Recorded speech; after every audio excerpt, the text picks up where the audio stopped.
제 목소리가 조금 굵어졌죠? 휴유증인 것 같은데요. 자, 사도행전에서 가장 중요한 사건은 오순절 성령 강림의 사건입니다. 우리가 지난주에도 이 부분에 대해 잠깐 살펴봤는데, 이 성령 강림을 어떻게 해석하느냐에 따라서 한 사람의 신앙의 색깔과 모든 것들이 결정이 됩니다. 그래서 이 성령 강림의 사건을 성경적으로 제대로 이해하는 것이 우리에게 굉장히 중요합니다. 드디어 오순절날 예수님께서 약속하신 바 성령이 마가다락방에 모였던 120명의 신도들에게 강림을 하였습니다. 오늘 성경을 많이 읽어야 되는데 동영상으로 보시는 분들 중에 교독을 하다 보니까 제 소리는 뚜렷하게 들리는데 여러분들이 읽는 소리가 잘 안 들린다는 얘기가 있어요. 그래서 오늘부터는 그냥 제가 다 읽도록 하겠습니다. 자, 다시 한번 사도행전 2장 1절에 4절을 보죠. 오순절 날이 이미 이름에 그들이 다같이 한 곳에 모였더니 호련히 하늘로부터 급하고 강한 바람 같은 소리가 있어 그들이 앉은 온 집에 가득하며 마치 불의 혀처럼 갈라지는 것들이 그들에게 보여 각 사람 위에 하나씩 임하여 있더니 그들이 다 성령의 충만함을 받고 성령이 말하게 하심을 따라 다른 언어들로 말하기를 시작하니라. 아멘. 자, 이 사건, 이 장면을 우리는 어떻게 봐야 될까요? 성령 강림의 모습, 성령 충만의 모습은 모든 신앙인들이 필수적으로 경험해야 되는 것일까요? 네. 남의 얘기일까요? 내 얘기일까요? 내 얘기라고 하시면 조금, 자, 신자라면 누구나 이런 성령 충만함, 성령의 강림, 또 성령의 말하게 하심을 따라 방언과 성령이 나타나고, 이런 현상들이 우리에게도 동일하게 있어야 할까요? 제가 이렇게 물어볼 때는 뭔가 다른 대답이 있으니까 물어본다는 걸 여러분 아셔야 돼요. 우리도 경험하고 싶죠. 우리도 한번 성령 받아가지고 한번 그냥 나도 해보고 싶어요. 그런데 성경은 그렇게 말씀하지 않습니다. 자, 사도행전 2장 14절에서 21절입니다. 그냥 합독을 하죠. 그게 나을 것 같아요. 사도행전 2장 14절에서 21절입니다. 베드로가 11 사도와 함께 서서 소리를 높여 이르되 유대인들과 예루살렘에 사는 모든 사람들아, 이 일을 너희로 알게 할 것이 내 말에 귀를 기울이라. 내가 제3신이 너희 생각과 같이 이 사람들이 취한 것이 아니라 이는 곧 선지자 요엘을 통하여 말씀하신 것이니 이렇으되 하나님이 말씀하시기를 말세 내가 내 영을 모든 육체에 부어주리니 너희의 자녀들은 예언할 것이요 너희의 젊은이들은 환상을 보고 너희의 늙은이들은 꿈을 꾸리라. 그때 내가 내 영을 내 남종과 여종들에게 부어주리니 그들이 예언할 것이요 또 내가 위로 하늘에서는 기사를 아래로 땅에서는 징조를 베풀리니 곧 피와 불과 연기로다. 주의 크고 영화로운 날이 이르기 전에 해가 변하여 어두워지고 달이 변하여 피가 되리라. 누구든지 주의 이름을 부르는 자는 구원을 받으리라 하였느니라. 아멘. 여러분, 제가 말세에 대한 설교했던 거 기억하시죠? 말세는 시간적으로 끝이기 때문에 말세가 아니라 순서적으로 끝이라는 말씀을 드렸어요. 자, 그러므로 이제 뭐밖에 안 남았어요? 재림밖에 안 남아 있습니다. 근데 그동안 한국교회는 이런 식의 설교들을 참 많이 했어요. 이제부터 누구든지 주께 구하면 성령을 받을 것이다. 특히 이제 오순절 계통, 순복음 계통에서 이런 설교들을 참 많이 하셨는데요. 오순절 성령 강림의 사건이 두 가지로 생각해 볼 수 있어요. 모든 신자가 경험해야 되는 신앙의 전형이 될 것인가? 아니면 오순절 성령 사건으로 인하여 이제부터 새 시대가 개막을 선언하는 사건이냐? 둘 중에 하나라는 이야기예요. 그런데 여기에 초점은 뒤에 것에 있습니다. 자, 사도행전 2장 17절, 이건 그냥 제가 읽을게요. 하나님이 말씀하시기를 말세에 내가 내 영을 모든 육체에 부어주리니 너희의 자녀들은 예언할 것이요 너희의 젊은이들은 환상을 보고 너희의 늙은이들은 꿈을 꾸리라. 언제 준다고요? 말세. 말세는 뭐라고요? 시간으로 끝이 아니라 이제 주님의 재림이 있을 수밖에 없는 지금이 바로 말세라는 거죠. 자, 더 볼까요? 29절에서 33절입니다. 우리 같이 합독하겠습니다. 사도행전 2장 29절에 33절입니다. 형제들아, 내가 조상 다윗에 대하여 담대히 말할 수 있노니 다윗이 죽어 장사되어 그 묘가 오늘날까지 우리 중에 있도다. 그는 선지자라 하나님이 이미 맹세하사 그 자손 중에서 한 사람을 그 위에 앉게 하리라 하심을 알고 미리 본 거로 그리스도의 부활을 말하되 그가 음부에 버림이 되지 않고 그의 육신이 썩음을 당하지 아니하시리라 하더니 이 예수를 하나님이 살리신지라. 우리가 다 이 일의 증인이로다. 하나님이 오른손으로 예수를 높이심에 그가 약속하신 성령을 아버지께 받아서 너희가 보고 듣는 이것을 부어주셨느니라. 아멘. 자, 이 대목을 보면 오순절 성령의 사건은, 자, 예수님께서 우리를 구속하신 사역이 완성되었기 때문에 이제 누가 오신다고요? 성령이 오실 수 있었다는 쪽으로 금방 설명을 하고 있다는 거예요. 그러므로 우리가 이 두 가지 사건을 보면 성령이 너에게 임하거든 이제부터는 새로운 시대가 되었다는 거예요. 그러니까 여러분, 말세는 2000년대를 살아가는 지금만 말세가 아니고 언제부터 말세였어요? 예수님 승천하시고 난 다음부터 말세였어요. 그러니까 말세 그러면 오늘날 예언하는 게 아니라 예수님 부활하시고 올라가신 뒤부터 제자들이 예언하고 하는 모든 것들이 여기에 해당이 되는 거예요. 그래서 성령이 임하시거든 뭐가 시작됐다고요?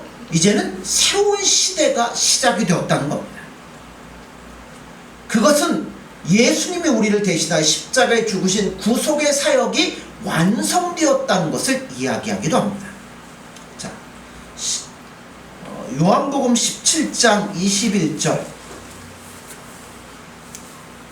한번 보시죠.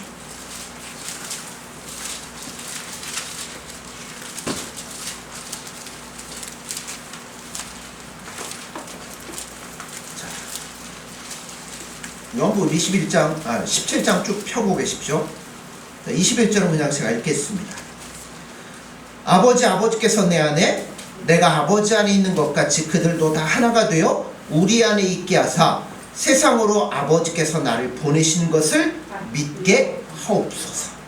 자, 23절에서 26절 우리 합독합니다.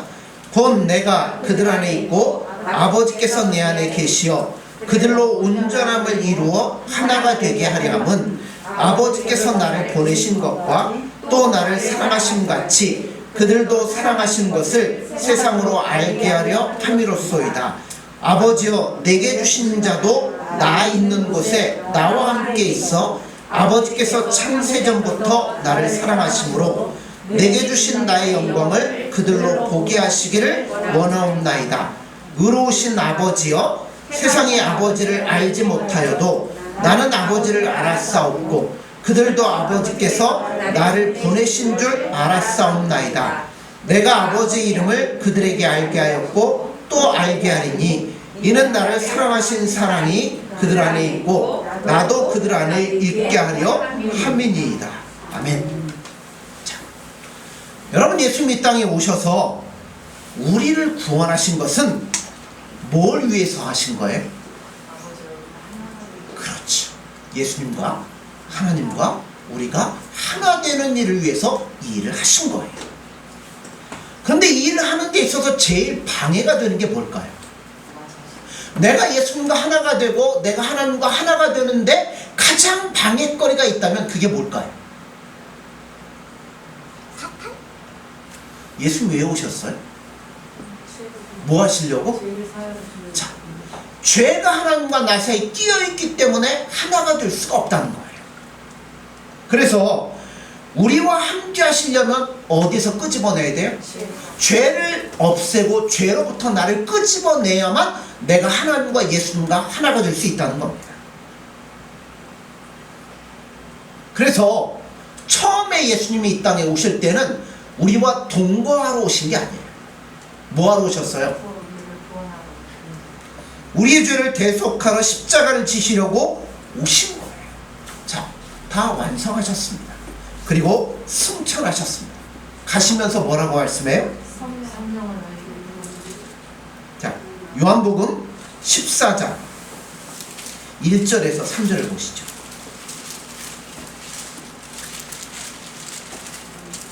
요한복음 14장 1절에서 3절 합독합니다. 너희는 마음에 근심하지 말라. 하나님을 믿으니 또 나를 믿으라. 내 아버지 집에 거할 곳이 많도다. 그렇지 않으면 너희에게 일렀으리라. 내가 너희를 위하여 거처를 예비하러 가노니 가서 너희를 위하여 거처를 예비하면 내가 다시 와서 너희를 내게로 영접하여 나 있는 곳에 너희도 있게 하리라. 자, 가셔서 뭐 하신다고요? 우리를 위한 거처를 마련해 놓으시고 그 다음에 뭐 하신다고요? 데리러 오신다고 했어요. 그래서 처음 오신 것은 우리와 함께 하려고 오신 것이 아니라 우리의 죄를 없애고 죄에서 구원하려고 처음에 오신 거예요. 그러나 이제 다시 오실 때는 뭐하러 오셔요? 같이 살려고. 그죠? 하나가 되어서 같이 사시려고 오신다는 겁니다. 그러므로 여러분, 구원의 궁극적인 목표는 바로 아버지께서 내 안에 내가 아버지 안에 있는 것 같이 저희도 다 하나가 되어 우리 안에 있게 하시려고 우리를 구원해 주신 거예요. 그러려면 뭘 아까 없애야 된다고요? 그렇죠. 죄를 없이 하며 우리를 죄인의 자리로부터 구원해 내셔야 하는 겁니다. 자, 우리에게서 죄를 없애는 것은 뭐 하시려고요? 하나님과 우리가 만나려 하는. 그렇죠. 하나가 되려고. 그 일을 이루었기 때문에, 자, 그전에는 하나가 될 수 없었어요. 뭐 때문에? 죄 때문에. 자, 죄 문제를 해결했어요. 그럼 이제부터 우리가 뭐 하는 거예요? 예수님과 하나님과 하나가 되는 작업을 하는 거예요. 그럼 그 일을 위해서 이제 누가 와야 돼요? 그래서 성령께서 이 땅에 오신다는 거예요. 하나님이, 예수님이 우리와 함께 하시는 겁니다. 그런데 자, 오셨어요. 근데 완성이 됐습니까? 안 됐죠. 완성 언제까지 가요? 죽을 때까지. 주님이 이루실 때까지. 자, 그렇기 때문에 성령이 우리에게 오신 것에 궁극적인 목표와 이유가 어디에 있느냐 하는 것을 에베소서 2장에서 우리에게 말씀해 주고 있어요. 에베소서 2장 한번 보시죠. 2장 20절에서 22절입니다.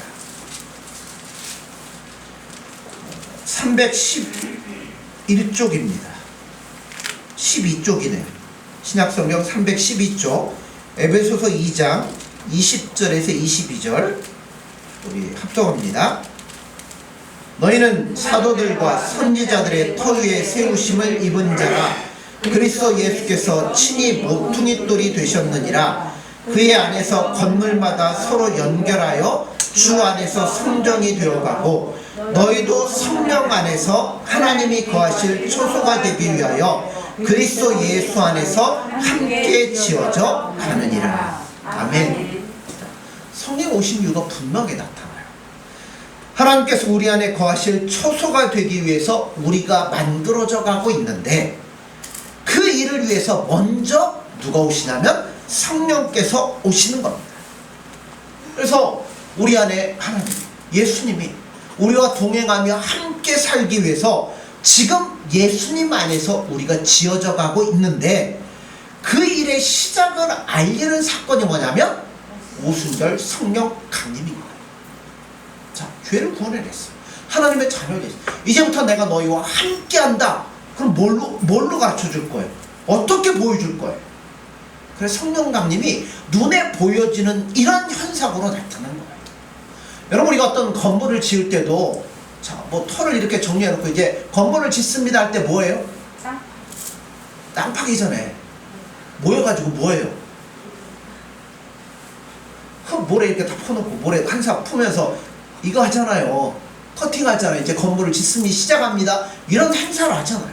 그런 것처럼 하나님과 우리가 이제 동행하는 삶이 됩니다 라는 것들을 뭐예요? 눈에 보여지게 보여줘야 될 거 아니에요. 누가 우리 안에 계신다는 거예요. 그래서 성령의 강림의 사건이 이렇게 나타나는 거예요. 그러므로 신자란 이제부터 운명적으로 전혀 다른 존재가 되는 거예요. 예수 믿는 개인이 어떤 신앙적인 경험을 하고 어떤 특별한 능력을 그거는 부수적인 거예요. 이때는 역사적이고 새로운 장을 여는 공식적인 개막적인 행위를 하는 것이었기 때문에 성령이 객관적이고 보여지고 눈에 띄지는 이런 모습으로 우리 가운데 임하시는 겁니다. 그럼 지금도 이렇게 임하셔야 되나요? 맨날 똑같은 거 안 하잖아요. 한 번 했으면 그 다음부터는 뭐예요? 상장 줄 때 첫사람만 뭐예요? 딱 1조. 그 다음부터는 뭐예요? 이하 동문 하고 주잖아요. 그러면 이제부터 우리 안에 성령이 임하시는 건 뭐예요? 이하 동문이에요. 그러므로 모두가 성령이 와 계시는 것이 공개적일 필요성은 없습니다. 고린도서 12장 3절에 보면 그러므로 내가 너희에게 알리노니 하나님의 영으로 말하는 자는 누구든지 예수를 저주할 자라 하지 아니하고 또 성령으로 아니하고는 누구든지 예수를 주시라 할 수 없느니라. 여러분, 성령이 우리에게 오신 가장 확실한 증거가 있는데 그게 뭘까요? 눈에 딱 보이는 거예요. 오늘 여러분이 이 자리에 앉아 계신 겁니다. 성령께서 여러분의 마음을 움직이시고 인도하셔서 이 자리에 앉히는 거예요. 내가 오고 싶다고 오는 거 아니에요. 오늘 성령이 오시면 오순절 성령 때와 같은 어떤 외적인 표징들이 있어야 된다고 생각하면 여러분 안 돼요. 제가 지난주 성령 강림의 의미 얘기하면서 성령이 오신 이유는 기능적이고 이런 눈에 보여지는 게 아니라 누구를 위해서 왔다고? 나를 위해서 오셨다고 그랬죠. 나를 변화시키고 바꾸고 새롭게 하시기 위해 성령께서 오셨다고 말씀을 드렸어요. 자, 그러므로 성령 강림이 오늘날에도 성령을 받으면 똑같이 임해된다고 생각하시면 안 돼요. 왜냐하면 벌써 이게 성경에 나오거든요. 자, 사도행전으로 다시 가보죠. 사도행전 2장 37절에서 42절입니다. 사도행전 2장 37절에서 42절입니다. 합독합니다. 그들이 이 말을 듣고 마음에 찔려 베드로와 다른 사도들에게 물어 이르되 형제들아 우리가 어찌할꼬 하거늘 베드로가 이르되 너희가 회개하여 각각 예수 그리스도의 이름으로 세례를 받고 죄 사함을 받으라. 그리하면 성령의 선물을 받으리니 이 약속은 너희와 너희 자녀와 모든 먼데 사람 곧 주 우리 하나님이 얼마든지 부르시는 자들에게 하시는 것이라 하고 또 여러 말로 확증하며 권하여 이르되 너희가 이 패역한 세대에서 구원을 받으라니 그 말을 받은 사람들은 세례를 받음에 이날의 신도의 수가 3,000이나 더하더라. 그들이 사도의 가르침을 받아 서로 교제하고 떡을 떼며 오로지 기도하기를 힘쓰니라. 네. 자, 분명히 베드로 사도가 회개하고 예수 그리스도의 이름으로 세례를 받으면 성령을 받는다라고 했어요. 그래서 실제로 그 사람들이 뭐 했어요? 회개하고 예수 그리스도의 이름으로 세례를 받고 구원의 반열에 동참을 했는데 방언했다든가 아니면 성령의 충만함이 입었다는 기록이 없습니다. 성령 강림이 똑같은 사건이 연이어 벌어져야 된다면 베드로가 설교할 때 설교하고 난 뒤에도 뭐 해야 돼요? 똑같은 사건이 현상이 나타나야 돼요. 그런데 아니잖아요. 너희가 회개하고 예수 그리스도의 이름으로 세례를 받으면 죄 사함을 얻고 성령을 받는다라는 얘기는 체험적인 사건의 성령을 말하는 것이 아니라 우리가 이제 새로운 사람이 되었습니다. 우리가 하나님과 예수님과 더불어 사랑하며 동행하며 하나 될 수 있는 새로운 시대가 이제 우리 앞에 열렸습니다. 그게 시작이 되었습니다. 그러므로 여러분 회개하시고 세례를 받으십시오. 이렇게 선포하는 거예요. 창세기 6장에 보면 창세기 6장에 뭔 사건이 나오죠? 노아, 홍수 얘기가 나오잖아요. 자, 거기에 보면 이런 말씀이 있어요. 사람이 땅 위에 번성하기 시작할 때 그들에게서 딸들이 나니 하나님의 아들들이 사람의 딸들의 아름다움을 보고 자기들이 좋아하는 모든 여자를 아내로 삼는지라. 여호와께서 이르시되 나의 영이 영원히 사람과 함께하지 아니하리니 이는 그들의 육신이 됨이라. 그러나 그들의 날은 120년이 되리라 하시니라. 자, 죄가 들어오면 누가 우리에게 떠나요? 성령. 하나님 우리와 함께 하실 수 없습니다.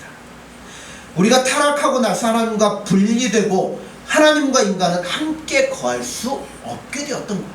그래서 노아 홍수 때 그 전에 자, 사람의 딸들과 혼이 나고 막 마음대로 가니까 뭐가 떠나요? 하나님의 영이 영원히 사람들과 함께하지 아니할 것이다. 그러면 너희들은 이제 120년 뒤에 뭐예요? 홍수로 다 죽을 것이다. 그 얘기를 하신 거예요. 그런데 이제 예수님의 은혜로 말미암아 죄악에서 우리가 뭐예요? 벗어나게 되었습니다. 하나님의 자녀가 되었습니다.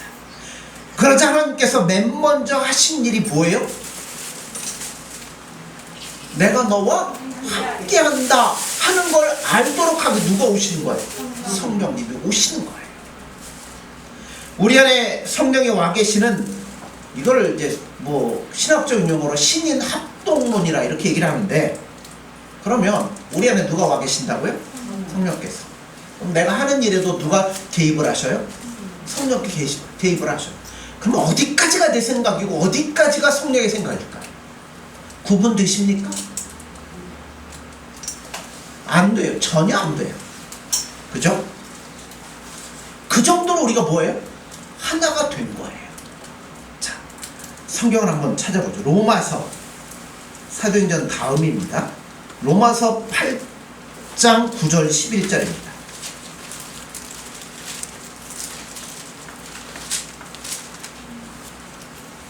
로마서 8장 9절에서 11절입니다. 249쪽입니다. 합동합니다. 만일 너희 속에 하나님의 영이 거하시면 너희가 육신에 있지 아니하고 영에 있나니 누구든지 그리스도의 영이 없으면 그리스도의 사람이 아니라.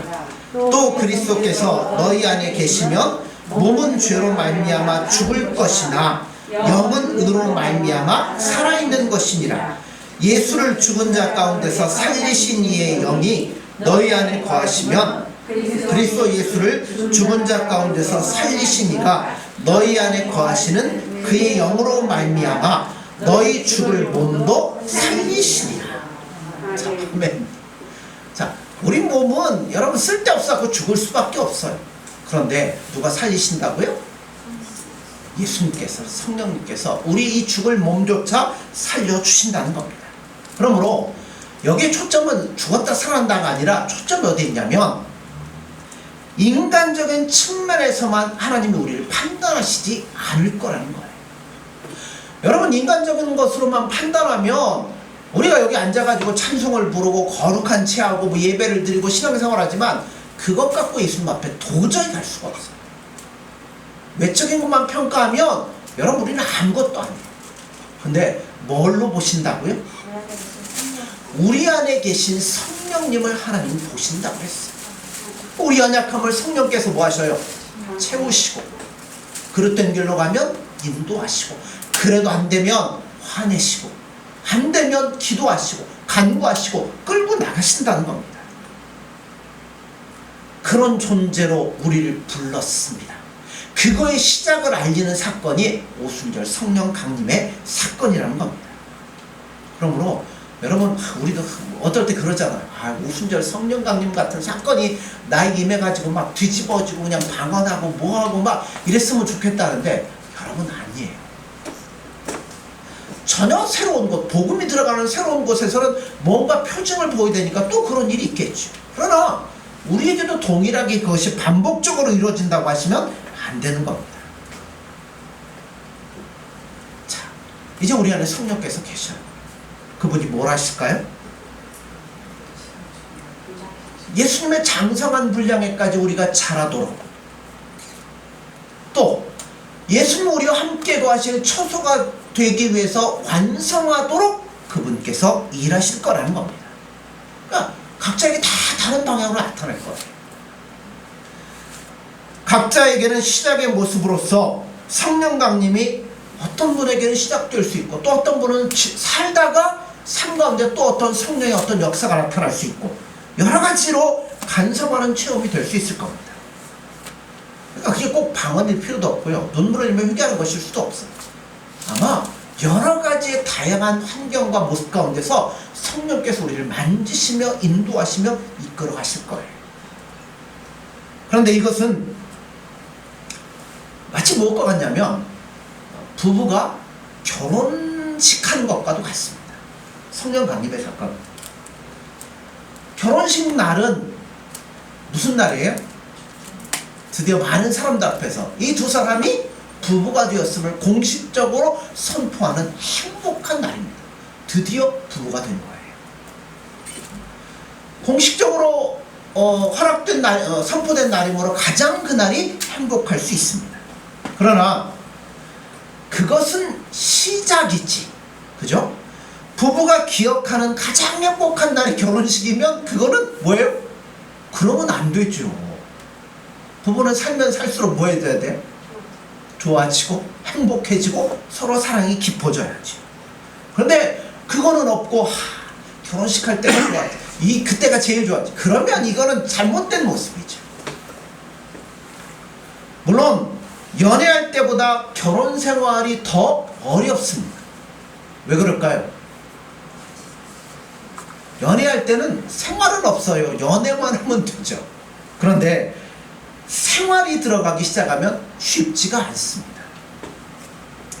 그래서 여러분, 우리의 삶은요, 살면 살수록 잘했다, 더 사랑한다, 그게 원래 부부에게 의도된 축복 중에 하나예요.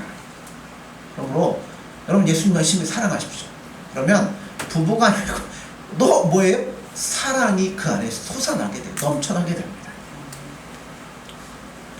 성령은 우리 안에서 아마 각 개인마다 다 다르게 역사하실 겁니다. 우리를 죄로부터 멀어지게 하고, 거룩을 사모하게 하고, 하나님의 뜻을 더 아는 일에 나를 몰아가셔서 우리 삶의 모든 부분에서 누구를 닮아가요? 예수님을 닮아가는 모습으로 성령께서 우리를 끌고 나가실 거라는 거예요. 성령이 내 안에 계시면 내가 예수님을 사모하는 것들에서 어떤 식으로 될지는 우리는 잘 알 수는 없어요. 뭐 성령께서 필요하시다면 방언이나 아니면 병 고치는 능력으로 나를 끌고 나가실 수도 있고요. 아니면 그냥 예수님 생각하면 눈물이 쭉 흐르면서 내 삶을 회개하고 주님께 무릎으로 다가갈 수도 있고요. 아니면 어떤 산을 옮기는 능력과 기도하는 역사로만이 아니라, 그런 것도 물론 있겠지만 성령께서 하시는 가장 중요한 것은, 제가 신앙생활에서 제일 중요한 것은 참고 인내하고 버티는 거라고 그랬어요. 버티다 보면 뭐예요? 성령이 날 이끌어 가실 거니까 거기에서 버티고 따라가다 보면 완성되는 모습으로 나갈 거예요. 그러므로 여러분, 나를 아버지께서 처소가 되게 하고 거룩한 성전으로 완성되어 가는 일에 여러분의 마음을 쏟아부으시고 귀를 기울이십시오. 그래서 그 길을 따라가세요. 따라가다 보면 한 걸음 한 걸음, 그 한 걸음 한 걸음이 내 안에 예수님과 동행하며 내 안에 예수님이 거하시며 그 예수님을 닮아가는 모습으로 한 걸음 한 걸음 우리를 끌고 나가시리라 믿습니다. 우리는 우리의 것만이 아니에요. 내 안에 누가 계셔요? 성령께서 거하십니다. 여기서부터 더 발전적이고 지속적이고 완성적인 차원으로 여러분 나가셔야 돼요. 맨날 뭐 성령 강림 한번 나가지고 내가 뒤집어졌으면 좋겠다. 아니요. 지금 시작하고 계시거든요. 그러면 그 목소리에 귀를 기울이고 나가면 더 놀라운 은혜의 자리로 주님께서 우리를 끌고 나가실 겁니다. 그러므로 맨날 성령 강림 이 감격 속에 젖어들면 안 됩니다. 그 사건이 우리에게 뭘 원하는지, 뭘 바라시는지 그 목표와 방향성을 향해서 여러분 이제 한 걸음 한 걸음 떼고 나가셔야 되는 거예요. 기도할 때마다 나에게 이거 필요합니다. 이거보다 뭐예요? 내가 성령의 목소리를 듣게 없어서 그분이 인도하시는 방향 앞에 온전하게 순종하게 하여 주옵소서. 그래서 예수님이 만들고자 하는 그 모습이 내 안에 빨리 만들어질 수 있도록 도와주세요. 왜냐하면 마태복음에도 그러잖아요.